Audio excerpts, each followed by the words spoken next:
sent.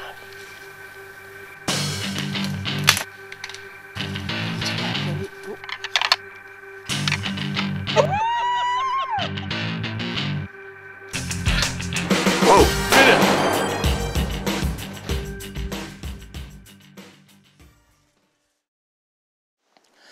On est rendu après la chasse.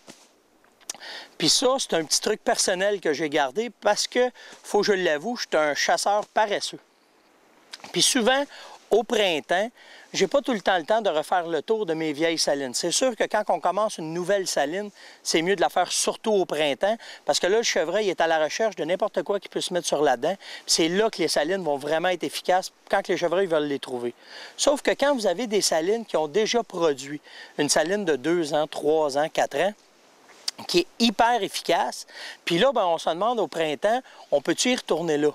C'est sûr qu'au printemps, on peut en faire une religion, d'aller faire un tour avec les enfants, avec les parents, avec tout le monde, faire le tour des salines, réactiver nos salines.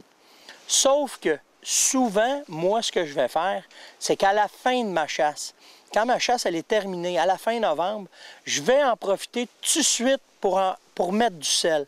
Je vais leur laisser du sel là tout de suite pour que quand la neige va arriver, puis qu'elle va fondre au printemps, tout de suite, ça va dissoudre mon sel, ma souche va s'imbiber, puis là, elle est encore plus efficace. Donc, ce que je fais simplement, c'est qu'à la fin de la chasse, quand ma saison de chasse elle est complètement terminée, je vais juste prendre 2 sacs de sel de 20 kg aromatisé que je vais verser sur ma souche. Je vais juste laisser 2 blocs de sel, puis je laisse aller ça tout l'hiver pour qu'au printemps, je ne sois pas trop pressé à aller faire le tour de mes salines, tout voir ce qui se passe en forêt. Je le sais déjà que j'ai déjà commencé à réactiver, puis je peux recommencer ma routine un petit peu plus tard. Ça me donne le temps de pouvoir commencer ma pêche, puis d'après ça, quand tout est fait, bien, je vais aller refaire le tour de mes salines. Dans cette dernière capsule qui me reste à vous faire sur les salines, je vais vous parler des urines qu'on sert de sécurité pour mettre alentour des salines. Puis je dis bien alentour, c'est très important.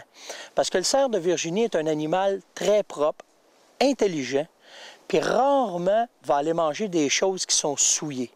C'est sûr que quand il a passé une période hivernale, il est opportuniste, il va aller sur vos salines assez rapidement. Mais prendre une vieille urine puis le mettre directement dans le sel, il y a 2 problèmes qui peuvent arriver avec ça. Premièrement, vous souillez votre sel. La deuxième chose, les vieilles urines peuvent être plus bonnes. Petit truc, elles vont sentir l'ammoniac. Si vous mettez cette sorte d'urine-là sur votre sel, ça va complètement détruire l'effet de la saline. Donc, ce qui est important, c'est de prendre une urine qui est faite pour les salines, qu'on va mettre non pas dans le sel, mais alentour du sel. Puis ça, inquiétez-vous pas. Avec le nez que le cerf de Virginie a, il va se sécuriser avec cette urine-là.